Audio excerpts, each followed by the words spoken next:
नमस्कार मेरे सभी प्यारे साथियों को एग्ज़ाम डेस्टिनेशन में आप सभी का हार्दिक स्वागत है। दोस्तों अपने फिजिक्स पढ़ रहे थे और भौतिक विज्ञान के अंदर अपने एक बहुत ही बेहतरीन सा चैप्टर कर रहे थे और चैप्टर का नाम था करंट, इलेक्ट्रिसिटी एंड मैग्नेटिज्म, विद्युत धारा एवं चुंबकत्व या उसके प्रभाव। जैसा कि आपको पता है प्यारे साथियों, इसका फर्स्ट पार्ट अपने कंप्लीट कर चुके हैं और प्रीवियस लेक्चर के अंदर अपने इलेक्ट्रिकल करंट के संदर्भ में आवेश के बारे में चर्चा कर ली थी कि चार्ज क्या होता है, what is a charge and the properties of the charge, या आवेश के गुण क्या होते हैं, गुण धर्मों के बारे में अपने चर्चा अच्छे से कर ली थी। इसके अलावा अपने आवेश से संबंधित एक नियम पढ़ा था प्यारे साथियों, जिसको अपने कूलाम का नियम भी कहा गया। और कूलाम के नियम के अनुसार कूलाम का नियम क्या कहता है कि कोई भी दो चार्ज अलग अलग, कोई भी दो आवेश, एक तो पॉजिटिव आवेश है और एक नेगेटिव आवेश है, तो ये दोनों चार्ज एक दूसरे के बीच में एक फोर्स लगाएंगे, एक बल एक्ट करेगा, एक फोर्स रिएक्ट करेगा, और यह जो बल है वो आकर्षण या प्रतिकर्षण प्रकार का हो सकता है। ठीक है, तो इस बल का फॉर्मूला आपने ज्ञात कर लिया था कि F is equal to k Q1 Q2 divide by r square. R अपने क्या ली थी, इन दोनों आवेशों के मध्य की दूरी ली थी कि आर जो होगी वो दोनों चार्ज के बीच की डिस्टेंस होगी, दूरी होगी। फिर मैंने आपको बताया कि जो के होता है प्यारे साथियों, के का वैल्यू होता है 9 × 10⁹ न्यूटन मीटर स्क्वायर पर कलाम स्क्वायर। तो आपके मन में एक छोटी सी बात आई होगी विद्यार्थियों कि ये जो मात्रक है, जो के का मात्रक है, जिसको अपने कूलाम कांस्टेंट कहा था, कूलाम नियतांक कहा था, इस मात्रक की वैल्यू कैसी आएगी, ये मात्रक कैसी आएगा। जैसा कि आपको पता है पूरे फिजिक्स के अंदर अपने मात्रक रटे नहीं है, मात्रकों को समझा है और अच्छे से सीखा है। सीखने का कैसा रहेगा, सीखने की विधि कौन सी है, तो सीखने की विधि यही है कि किसी भी एक भौतिक राशि का यदि अपने को मात्रक ज्ञात करना है प्यारे साथियों, तो सबसे पहले उसका फॉर्मूला आना बहुत जरूरी है। फॉर्मूले से ही अपने मात्रक को ज्ञात करना सीखा था। जैसा कि यहाँ अपने सीखेंगे तो के की वैल्यू फाइंड करनी है, तो के की वैल्यू यहाँ से फाइंड कर लेते हैं प्यारे साथियों। आर स्क्वायर इसके बटा में है, डिवाइड में है, और आर स्क्वायर का अगर क्रॉस मल्टीप्लाई करेंगे तो एफ के पास चला जाएगा, तो ये फोर्स इंटू आर स्क्वायर। के पास में क्या है, Q1 और Q2। ठीक है, अपने तो के की वैल्यू चाहिए और ये इसके गुना के अंदर है, और इधर भेजेंगे इक्वल में, तो किस में चला जाएगा प्यारे विद्यार्थियों, डिवाइड में चला जाएगा, Q1 और Q2। अब यहाँ इसका मात्रक आसानी से आ जाएगा, वैल्यू रख देंगे, F का मतलब बल और बल का मात्रक न्यूटन, गुना R क्या है, दूरी, और दूरी को किससे रिप्रेजेंट करते हैं, मीटर से। तो प्यारे विद्यार्थियों क्या हो गया, मीटर स्क्वायर, क्योंकि स्क्वायर लगा तो स्क्वायर से डोनेट करेंगे। Q और Q कितने हैं, 2। Q का मतलब क्या होता है, चार्ज, चार्ज का मतलब आवेश, और आवेश को किससे रिप्रेजेंट करते हैं सर, कूलाम से। तो ये भी कूलाम और ये भी कूलाम, कूलाम और कूलाम कितने हो गए, कूलाम 2। तो मात्रक क्या आ गया प्यारे विद्यार्थियों, के का newton into metre square divide by coulomb square. क्या इतनी बात समझ में आई? आई होप आपको समझ में आई होगी। चलो नेक्स्ट अपने आज महत्वपूर्ण टॉपिक पर चर्चा करने जा रहे हैं। ये एक छोटी सी बात रह गई थी कि मात्रक इसका किस प्रकार से फाइंड करेंगे, जो कि मैंने आपको समझाने का प्रयास किया। अब अपने बात करने लग रहे हैं आज कि चार्ज के बारे में पढ़ लिया, तो कोई ना कोई एक ऐसा क्षेत्र रहा होगा जहां उसके आसपास चार्ज है वो रिएक्ट करता होगा। सर कैसे? मैंने आपको बताया था प्यारे विद्यार्थियों, मान लीजिए ये कोई सब्सटेंस है, ये कोई पदार्थ है जिसका द्रव्यमान m है, मतलब m मॉस की एक बॉडी है। ठीक है, m मॉस की एक क्या है, एक बॉडी है। आपको पता है यदि अपने इस बॉडी को ऊपर फेंकेंगे तो ये वापस एक बल के द्वारा इस पर एक बल एक्ट करेगा, एक बल रिएक्ट करेगा, और एक फोर्स के द्वारा ये पुनः पृथ्वी पर आ जाएगी, और इसी फोर्स को कहेंगे आप ग्रेविटेशन फोर्स या गुरुत्वाकर्षण बल। जैसा कि गुरुत्वाकर्षण चैप्टर के अंदर आपने अच्छे से डिस्कस कर चुके हैं। इस गुरुत्वाकर्षण बल के बारे में अच्छे से पढ़ा और आपने बताया कि जो गुरुत्वाकर्षण बल है या गुरुत्वाकर्षण जो शक्ति है वो एक आकर्षण शक्ति है या आकर्षण बल है। बिल्कुल सत्य बात है। अब कैसा हुआ, कैसी बात समझ में आई कि मान लीजिए ये पृथ्वी है, अर्थ, और अर्थ के चारों ओर कोई एक ऐसा क्षेत्र रहा होगा, एक ऐसा एरिया रहा होगा कि इस एरिया के अंदर ही गुरुत्वाकर्षण बल है वो प्रभावित होता है या गुरुत्वाकर्षण बल कार्य करता है, वर्क करता है, रिएक्ट करता है।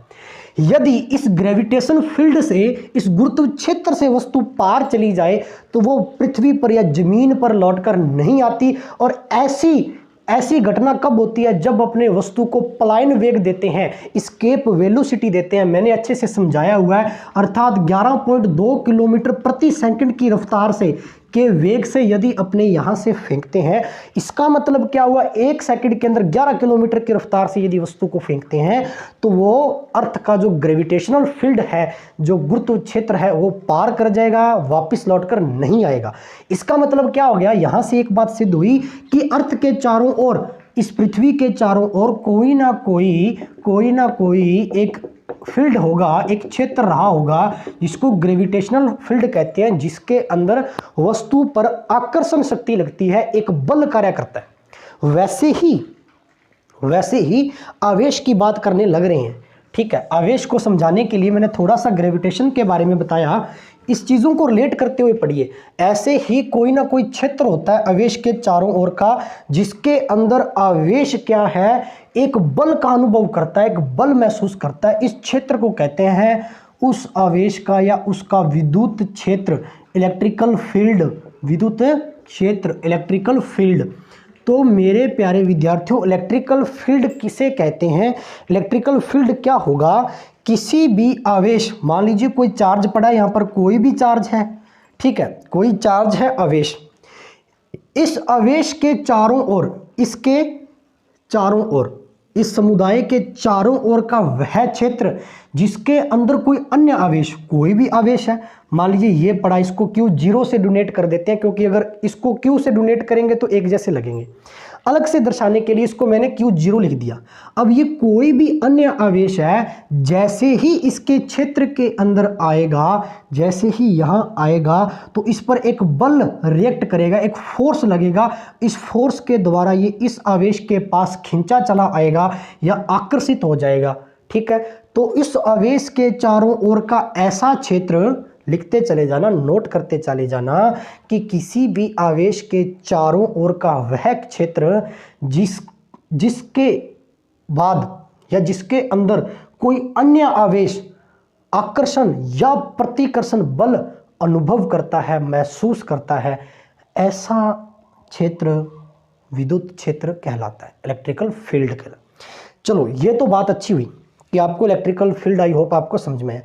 मैंने एक बीच में शब्द कहा कि आकर्षण या प्रतिकर्षण बल, तो सर क्या दोनों ही बल एक साथ लगते हैं क्या?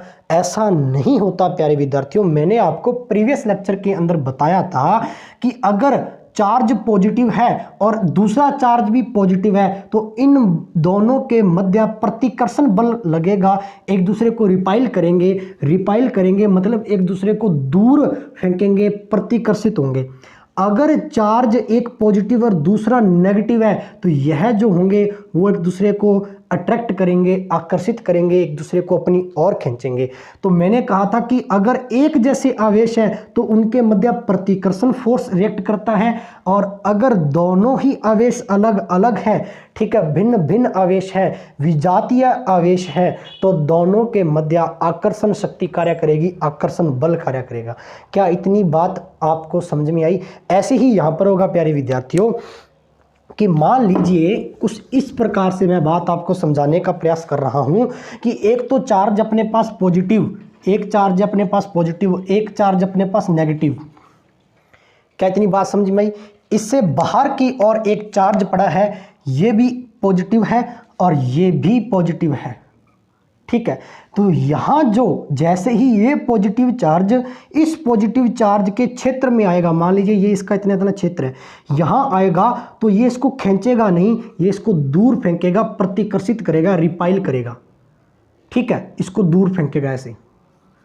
ठीक है, इसके चारों ओर के जितने भी पॉजिटिव चार्ज होंगे वो सारे के सारे क्या होंगे? इससे दूर उठते चले जाएंगे, प्रतिकर्षित होंगे। लेकिन दूसरी अवस्था के अंदर क्या समझे कि अगर कोई भी धन आवेश यदि इस ऋण आवेश के क्षेत्र में आता है तो ये तुरंत इसको अपनी ओर खींच लेगा। कोई भी धनावेश है तुरंत अपनी ओर इसको आकर्षित कर लेगा, कोई भी धनावेश है तुरंत इसको अपनी ओर आकर्षित कर लेगा, इस प्रकार से। क्या ये बात समझ में आई? ठीक है, तो यहां तक अपने बात समझ में आई। इसीलिए ये बात कहेगी कि किसी आवेश के चारों ओर का वह क्षेत्र जिसमें कोई अन्य आवेश आकर्षण या प्रतिकर्षण बल अनुभव करता है, तो दोनों ही प्रकार के बल अनुभव करता है, लेकिन कंडीशन क्या है कि अगर तो पॉजिटिव चार्ज है तो एक दूसरे को रिपाइल करेंगे, प्रतिकर्षित करेंगे, और अगर एक पॉजिटिव और एक नेगेटिव चार्ज है तो एक दूसरे को अट्रैक्ट करेंगे, आकर्षित करेंगे। क्या इतनी बात समझ में आई? सर बिल्कुल। अब एक बात आपसे और मैं यहाँ साझा करना चाहता हूँ प्यारे विद्यार्थियों, ध्यान देना अच्छे से, बहुत ही इंटरेस्टेड टॉपिक है, बस थोड़ा इसको फोकस करके समझना पड़ेगा। फोकस, एक शब्द आता है फोकस, मतलब इसको मनन से पढ़ना पड़ेगा, अच्छे तरीके से समझना पड़ेगा, ध्यान में इसको उतारना पड़ेगा। ध्यान देना प्यारे विद्यार्थियों, Q0 ये कोई अन्य आवेश है। अब मेरे को एक बात बताओ, यहाँ पर कोई चार्ज है आवेश और यहाँ पर कोई अन्य आवेश Q0 है, और ये जो चार्ज है वो इस पर क्या लगा रहा है? प्रतिकर्षण। या ये चार्ज है वो इस पर क्या लगा रहा है? आकर्षण लगा रहा है, अर्थात इसको अपनी ओर खींच रहा है, अपनी ओर खींच रहा है आकर्षित बल के द्वारा। ठीक है, तो एक बल कार्य करेगा। मान लीजिए ये कोई एकांक धन आवेश है, एकांक धन आवेश। ठीक है, एकांक धन आवेश का मतलब इकाई धन आवेश। ठीक है, तो आप यहां पर क्या कह सकते हैं कि कोई एकांक धन आवेश को अपनी ओर आकर्षण बल के द्वारा खींचने में किया गया कार्य, या ये कह सकते हैं कि किसी भी विद्युत क्षेत्र के अंदर एकांक धन आवेश, नोट करते चले जाना, किसी विद्युत क्षेत्र के अंदर एकांक धन आवेश पर कार्य करने वाला बल होता है, वह बल जो होगा वो उस विद्युत क्षेत्र की इस बिंदु पर क्या होगी? विद्युत क्षेत्र के अंदर इस बिंदु पर क्या होगी? इस बिंदु पर क्या होगी? तीव्रता होगी, तीव्रता, या इसको कहते हैं विद्युत क्षेत्र की तीव्रता। तीव्रता का मतलब होता है इंटेंसिटी, इंटेंसिटी का मतलब तीव्रता, और तीव्रता का मतलब क्या हो गया कि जितनी तीव्रता से इस पर बल रिएक्ट करेगा उतनी तीव्रता से ये इसकी ओर आकर्षित होगा, उतनी तीव्रता से ये आवेश इसको अपनी ओर खींचेगा कि ये ले भैया आजा। ये कब होगा? जब फोर्स का वैल्यू ज़्यादा होगा, फोर्स ज़्यादा लगेगा, और फोर्स ज़्यादा लगेगा तो उसकी इंटेंसिटी क्या होगी? ज़्यादा होगी। तीव्रता का मतलब तो समझते हो, तेजी। ठीक है ना? ऐसे ही विद्युत क्षेत्र के अंदर किसी भी आवेश की तीव्रता क्या होगी? उस पर लगने वाले बल पर डिपेंड करेगी। बल ज़्यादा होगा तो इंटेंसिटी ज़्यादा होगी। तो कह सकते हैं तीव्रता, intensity E is equal to लगने वाला बल बटा Q0। Q0 क्या है? एक एकांक धन आवेश। तो फॉर्मूला क्या आ गया? E is equal to F upon में Q0। ध्यान से समझ लेना।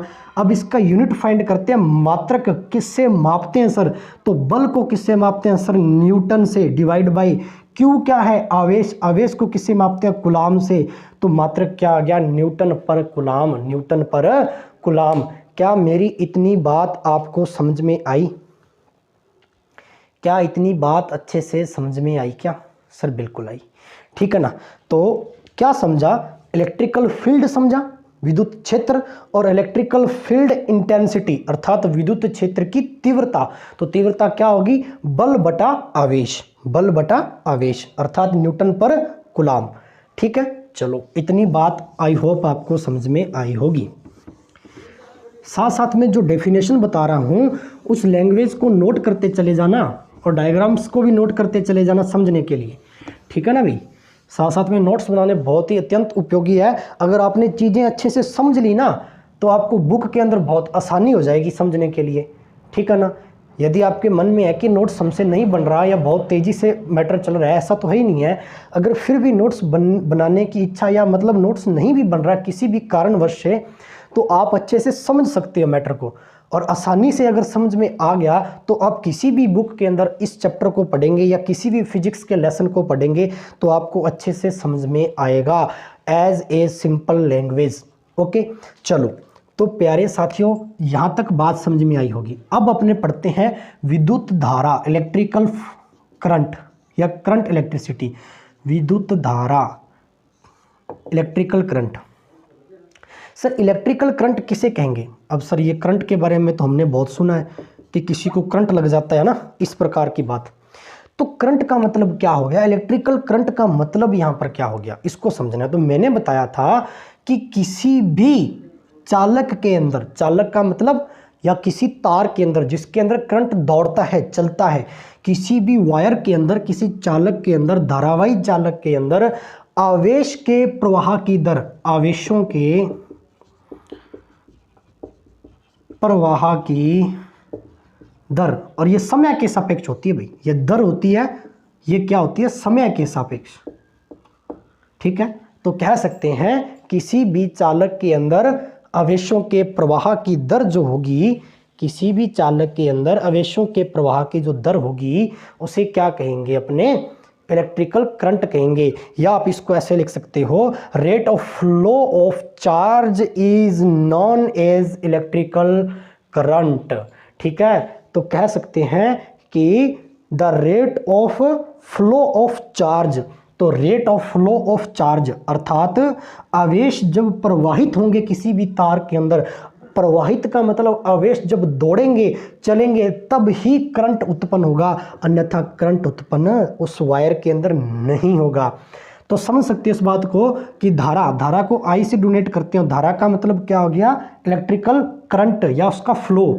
तो I is equal to Q upon में T, अर्थात कितने समय के अंदर कितना आवेश प्रवाहित हो रहा है, ये कौन तय करता है, इलेक्ट्रिकल करंट I तय करता है। फिर से समझो, डेफिनेशन से ही फॉर्मूले आते हैं और फॉर्मूले से ही चीज़ें समझ में आती हैं। ध्यान देना, कितने समय के अंदर, कितने टाइम के अंदर कितना कुलाम आवेश किसी भी कंडक्टर के अंदर, किसी भी चालक के अंदर, किसी भी वायर के अंदर दौड़ता है, फ्लो करता है, ये कौन बताता है या किसके द्वारा पता चलता है, करंट के द्वारा अनुमान लगाया जाता है कि करंट कितना दौड़ रहा है। तो कह सकते हैं कि I is equal to Q upon में T।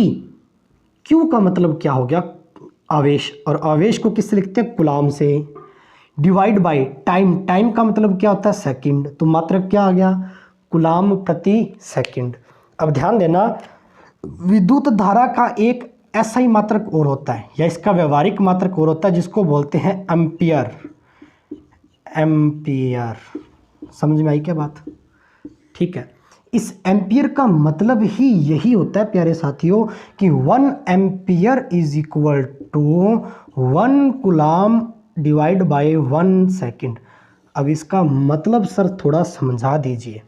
अवश्य ध्यान देना मेरे प्यारे साथियों कि 1 एम्पियर क्या होगी, अपने कहते हैं ना, किसी भी चालक तार के अंदर, किसी वायर के अंदर 1 एम्पियर धारा बह रही है, तो इसका मतलब क्या होगा, 1 एम्पियर का मतलब क्या हो गया कि किसी भी चालक तार के अंदर, किसी भी चालक तार के अंदर 1 सेकंड में 1 आवेश कुलाम यदि प्रवाहित हो रहा है, ध्यान देना, 1 सेकंड में 1 आवेश, 1 कुलाम आवेश यदि प्रवाहित हो रहा है, तो उस चालक तार के अंदर धारा कितनी होगी, 1 एम्पियर होगी, 1 एम्पियर होगी। क्या इतनी बात समझ में आई क्या? नोट करते चले जाना, क्या इतनी बात अच्छे से समझ में आई क्या? सर बिल्कुल। एक इसका फॉर्मूला और होता है, ध्यान देना, बहुत सारी किताबों के अंदर आपको मिल जाएगा, 10th NCERT में मिलेगा। I is equal to Q upon में T, तो आपने पढ़ा, लेकिन Q की वैल्यू NE अपॉन में T भी रख देते हैं। अब ये NE की कहानी समझो क्या है। Q का मतलब होता है NE, NE का मतलब होता है, Q का मतलब आप सभी को पता है, यहाँ आवेश से बात हो रही है। आवेश अपने प्रीवियस लेक्चर के अंदर अच्छे से पढ़ चुके हैं, पार्ट फर्स्ट के अंदर। तो आवेश बराबर में होता है N इंटू E। अब N क्या है, N है किसी चालक तार में प्रवाहित इलेक्ट्रॉनों की संख्या। किसी भी चालक तार के अंदर कितने इलेक्ट्रॉन प्रवाहित हो रहे हैं, ठीक है, इस इलेक्ट्रॉनों की यह संख्या है, नंबर ऑफ इलेक्ट्रॉन है। और ये E क्या है, E है इलेक्ट्रॉन पर चार्ज, इलेक्ट्रॉन पर आवेश, और इन दोनों का मल्टीप्लाई किसके बराबर होता है, आवेश के बराबर होता है। इसीलिए Q का मान वहां NE रख दिया, और NE रखते NE अपॉन में T, ये फॉर्मूला भी इसका पढ़ा जाता है। आई होप आपको समझ में आया होगा। और किसी भी इलेक्ट्रॉन पर जो चार्ज होता है वो मैंने बताया था नकारात्मक -1.6 इंटू 10⁻⁻19 कूलाम होता है। और प्रोटॉन पर चार्ज क्या होता है, प्लस होता है, धनात्मक होता है, प्लस का 1.6 इंटू 10⁻⁻19 कूलाम। डायरेक्ट परीक्षा के अंदर पूछे जाते हैं, वैल्यूज लर्न कर लेना। क्या इतनी बात समझ में आई सर? बिल्कुल आई। अब ये बात पता चल गई कि किसी भी चालक के अंदर, किसी वायर के अंदर जो धारा दौड़ती है वो किसकी वजह से दौड़ती है? आवेश फ्लो के कारण। जब तक आवेश नहीं चलेंगे तो तार के अंदर करंट प्रवाहित नहीं होगा। लेकिन सर ये जो आवेश हैं, ये आवेश जब दौड़ते हैं इसकी कोई डायरेक्शन तो होगी। जब आवेश दौड़ेंगे तो जिस दिशा में आवेश दौड़ेगा उसी दिशा के अंदर करंट फ्लो होगा। तो सर करंट की या विद्युत की जो धारा है, विद्युत धारा जो है उसकी डायरेक्शन क्या होगी, उसकी दिशा क्या होगी? दिशा को कैसे समझते हैं? चलो ध्यान देना, यहाँ पर एक छोटा सा आपको अच्छे से कंसेप्ट समझाता हूँ, रटना नहीं है, अच्छे से समझना है।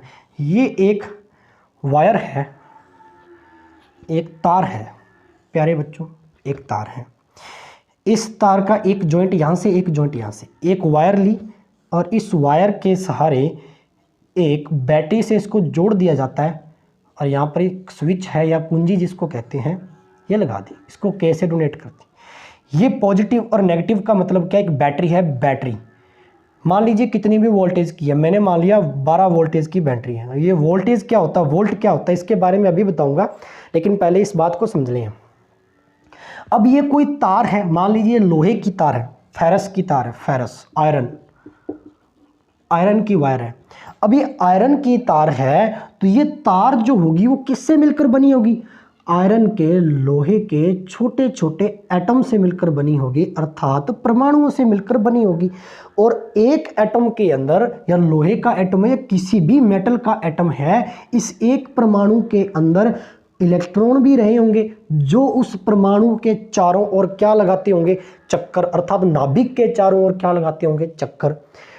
अब इसके अंदर इलेक्ट्रॉन मौजूद हैं तो पूरी वायर के अंदर भी इलेक्ट्रॉन मौजूद होंगे? बिल्कुल होंगे sir. E minus, E minus, E minus, ये मान लीजिए मैंने इलेक्ट्रॉन बना दिए इस वायर के अंदर।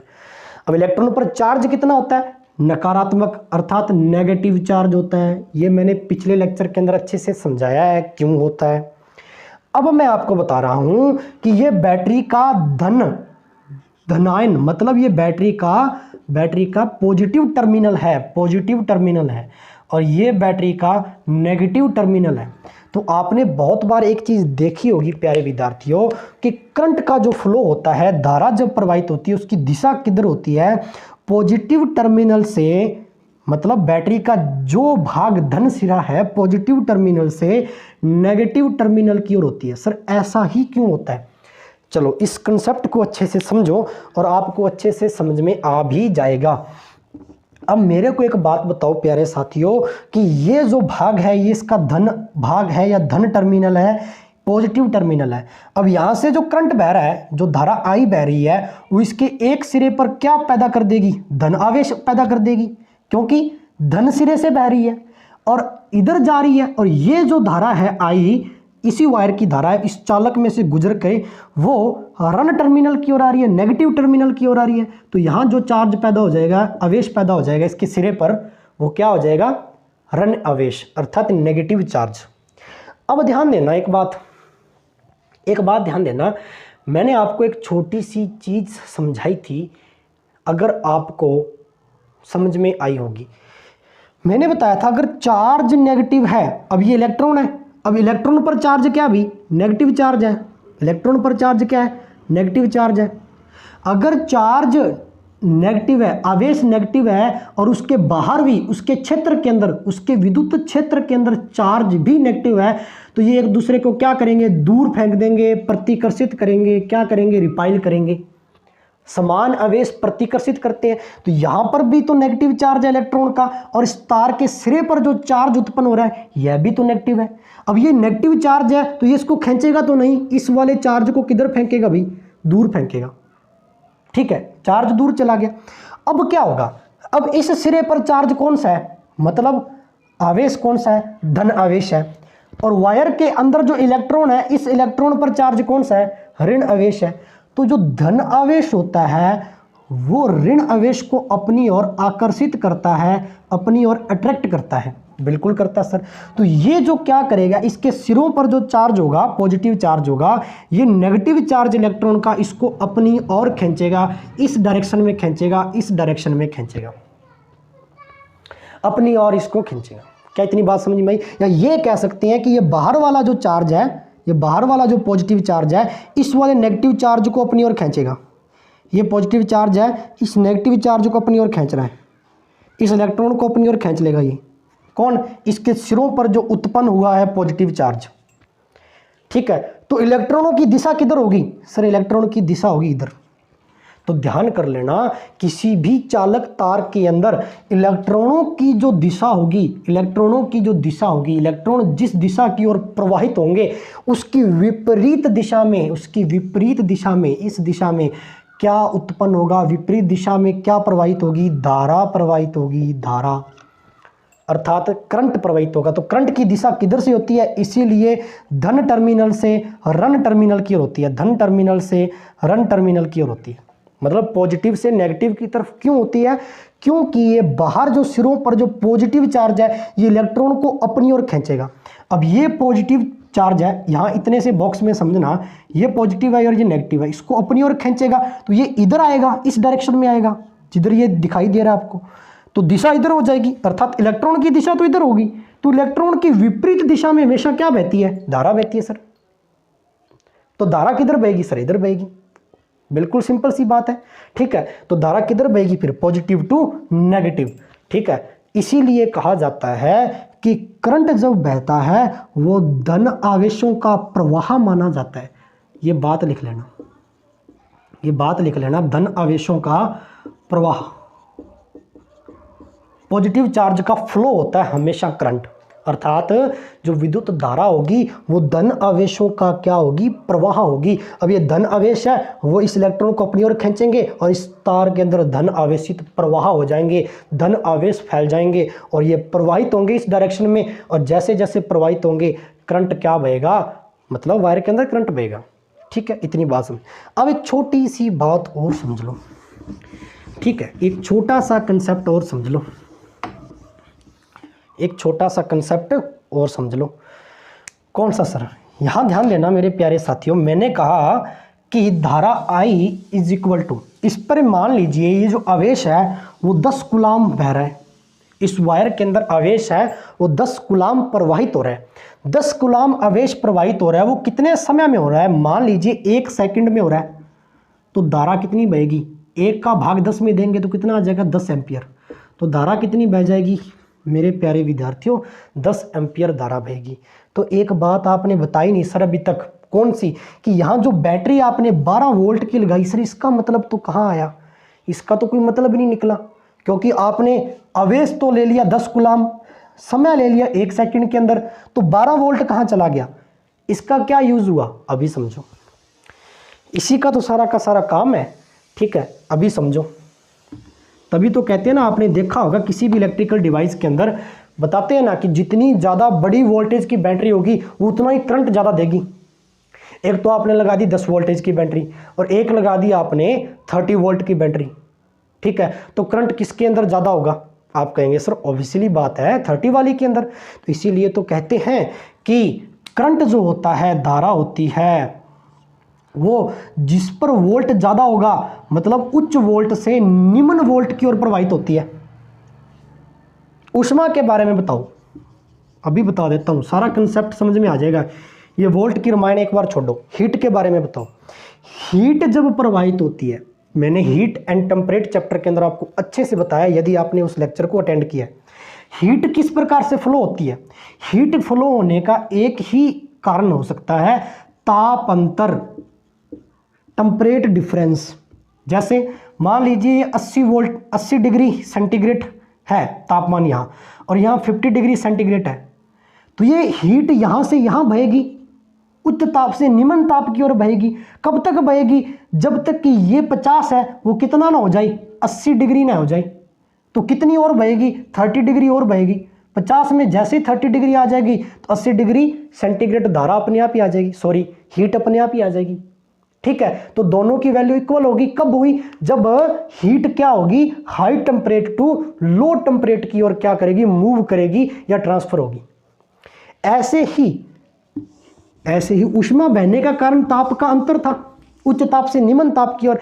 ऐसे ही धारा बहने का कारण क्या है, करंट किसी तार के अंदर क्यों बहता है, क्योंकि करंट है high voltage to low voltage की ओर मूव करता है। अब सर ये वोल्ट क्या है ये बता दो।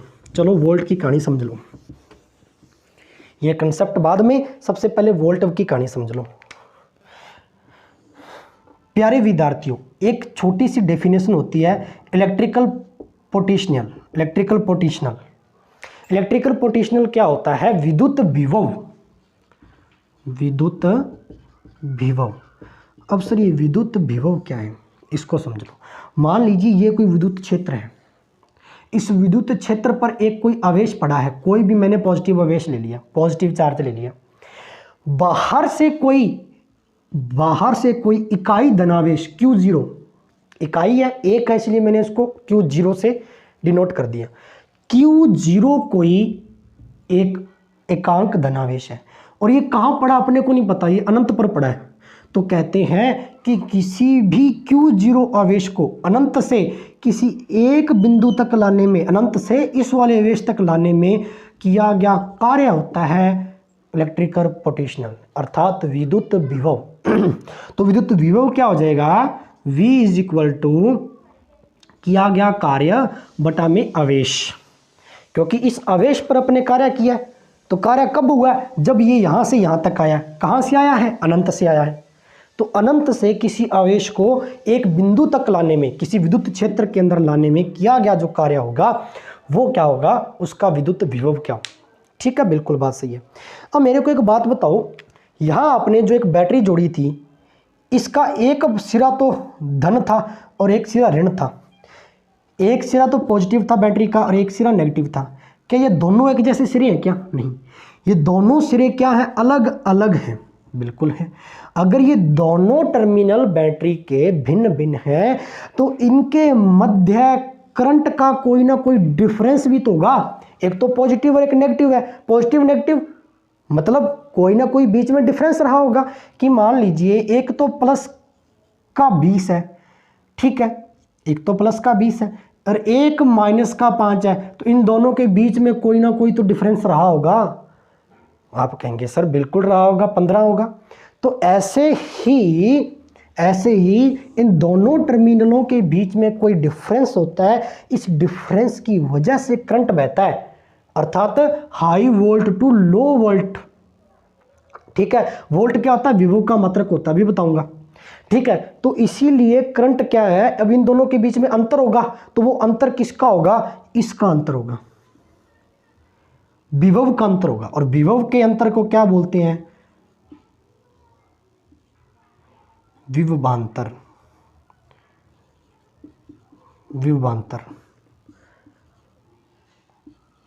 पोटेंशियल डिफरेंस, विभवांतर। तो आपने एक बात समझी होगी कि ये 12 वोल्ट का मतलब यहाँ पर फिर से एक बार बताऊंगा, इस बैटरी के अंदर विभवांतर उत्पन्न हुआ होगा, विभव का अंतर उत्पन्न हुआ होगा। एक आवेश को एक दूसरे बिंदु तक लाने में जो किया गया कार्य है, इस कार्य के बीच में कोई अंतर रहा होगा, इस अंतर की वजह से तो करंट बहेगा।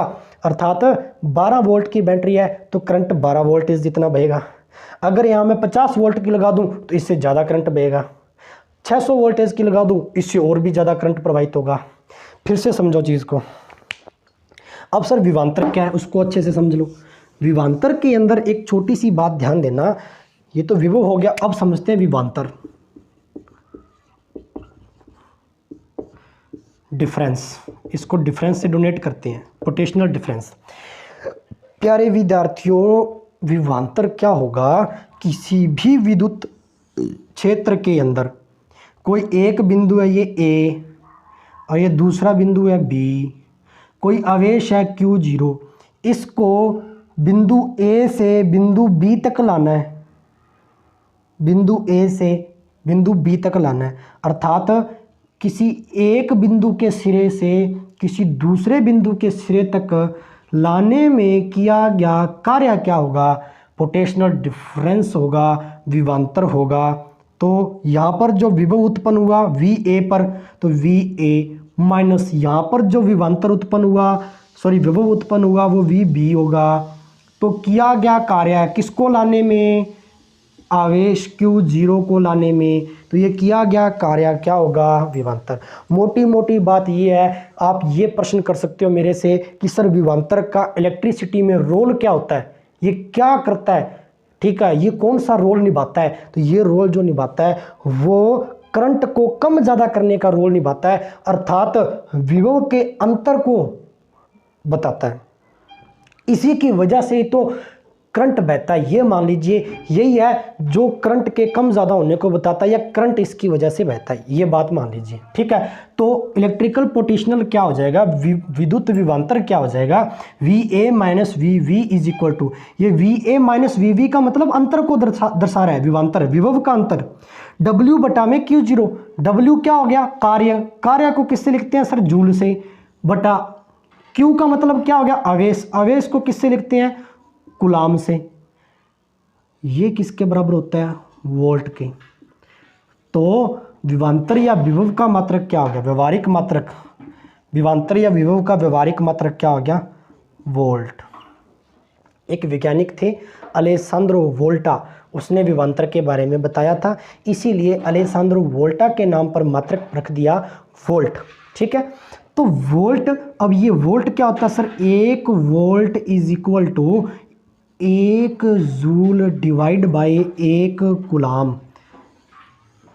तो इसको कैसे डिफाइन कर सकते हैं, डिफाइन करने का एक ही यहाँ मतलब बनता है कि किसी भी चालक तार के अंदर, किसी भी चालक तार के अंदर, यहाँ मान लीजिए कोई वायर है, वायर, ये वायर, ठीक है, ये कोई चालक तार है, तो किसी भी चालक तार के अंदर यदि 1 कूलाम आवेश को एक सिरे से दूसरे सिरे तक लाने में किया गया कार्य 1 जूल हो, तो दोनों सिरों के मध्य विभवांतर कितना होगा, 1 वोल्ट होगा। कितना होगा, 1 वोल्ट होगा, ठीक है। तो विभवांतर को मापा कैसे जाता है, किससे माप सकते हैं, एक मीटर होता है, एक ऐसा मीटर, ठीक है, एक ऐसा मीटर होता है, इसको बोलते हैं वोल्ट मीटर, ठीक है। तो विभवांतर को किससे मापा जाता है प्यारे विद्यार्थियों, वोल्ट मीटर से मापा जाता है, ठीक है। मात्रक क्या होता है, वोल्ट होता है। 1 वोल्ट किसे कहते हैं, 1 जूल बटा 1 कूलाम को कहते हैं।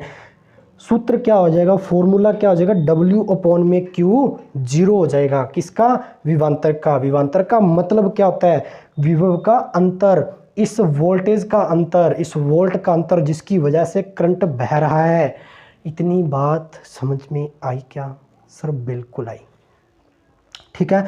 तो आज अपने इतना ही पढ़ेंगे, नहीं तो ये चैप्टर बहुत ज़्यादा ऐसे लगने लग जाता है स्टूडेंट्स को कि टफ है सर, इलेक्ट्रिसिटी ऊपर से जाता है, ऐसी कोई बात नहीं है, बहुत ही इजी है। बस सिंपल लैंग्वेज के अंदर समझना आपको है, समझाना हमारा कार्य है, तो आपको अच्छे से समझना है प्यारे विद्यार्थियों, ओके, ठीक है, फोकस के साथ। तो कल करेंगे नेक्स्ट पार्ट, इसका पार्ट नंबर 3, जिसके अंदर अपने ओम का नियम पढ़ेंगे, साथ ही साथ और भी इसके बारे में डिस्कशन करेंगे। अपने जो आपको मैंने विद्युत धारा के बारे में बताया, उस धारा के प्रकार पढ़ेंगे, ठीक है, कि डायरेक्ट करंट क्या होता है, अल्टरनेटिव करंट क्या होता है, ये सारी की सारी चीज़ें अपने नेक्स्ट लेक्चर के अंदर डिस्कस करेंगे, ओके। तो आई होप आपको सेशन अच्छा लगा होगा। ज़्यादा से ज़्यादा सेशन को शेयर करें, लाइक करें, चैनल को सब्सक्राइब करना ना भूलें, ज़्यादा से ज़्यादा कंटेंट को शेयर करें, नोट करते चले जाएं with diagram, with formulas, with unit and with definitions, ठीक है। इतना बता देता हूं कि जितनी फिजिक्स आप यहां से कर लोगे तो फिजिक्स का एक भी क्वेश्चन आपके एनटीपीसी ग्रुप डी और यहां तक कि जेई के अंदर भी बाहर नहीं जाने वाला इससे, ठीक है ना, ओके। तो आज के लिए इतना ही। जय हिंद, जय भारत।